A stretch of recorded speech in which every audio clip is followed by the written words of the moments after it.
What's up? What's up? What's up? This is Dean Anthony TV. I'm here to do my review of Space Jam, the 1996 original. Oh, welcome to the Space Jam.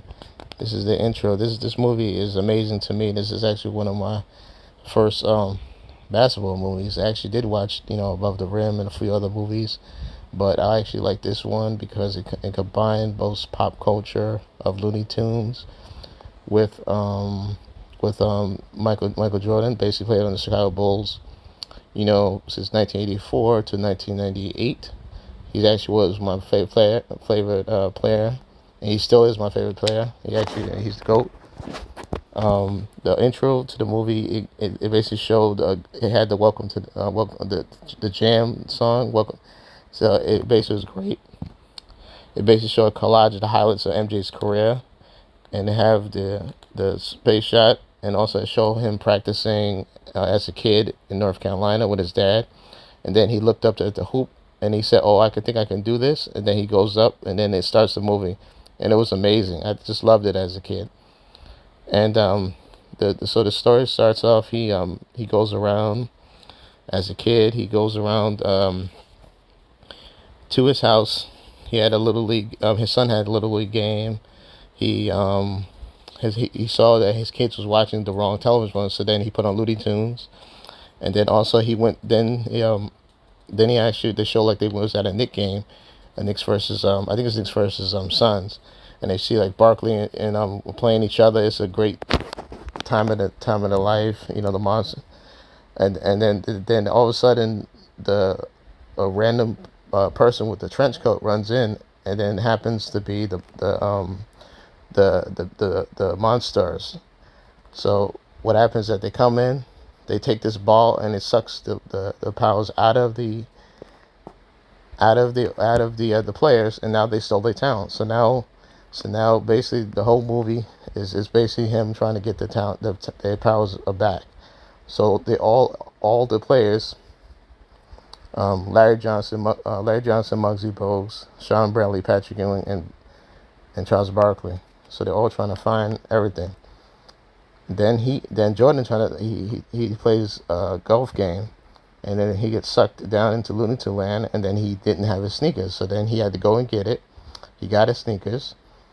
He actually had his same North Carolina shorts that he wears on the shorts too, which is crazy too. He had those also. He got his sneakers. It's the dope. I think it's the number. Yeah, it's the Jordan 9s. So then the game starts, and they have the music, the pump it up music. It's pump it up, pump it jam, like that song, and everybody puts on the outfit. Bugs Bunny, Daffy Duck, Lola, Speedy Gonzalez, even Tweety which is crazy, Tweety Bird. So it's crazy. So they go out there, they start going against the monsters. They hit a few shots. Then the monsters is like punching them out, knocking them down on the floor. He's slapping them, kicking them, punching them, everything. They couldn't get nothing going on, and Jordan's basically doing everything. Then next thing it's a timeout, and the Martian, the Manhunter, he's the referee, which I thought was cool. The Martian. I mean, not Martian, the Manhunter, Martian, the Martian. So the Martian was the referee. And then the second half, then he has the speech in the locker room when they go backstage, and he said that we have to get out of it. We have to get out of it. He said, and then he brings out a bottle.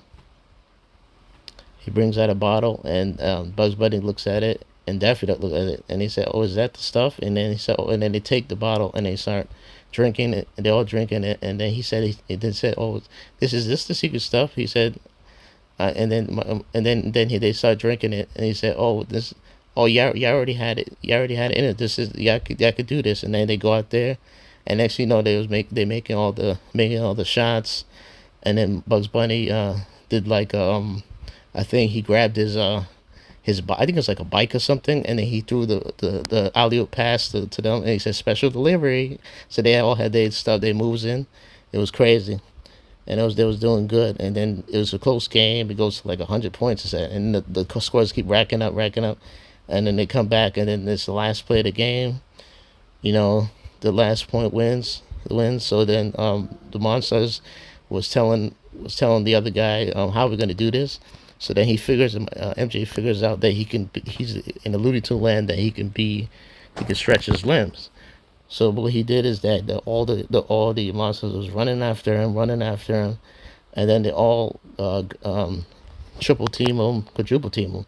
Also, and then they all go against him. He runs up, he does the jump for the free throw line type of thing, and then he didn't have enough time. So at the time it was only like a few seconds. So then he had to stretch his hand, and then he made it.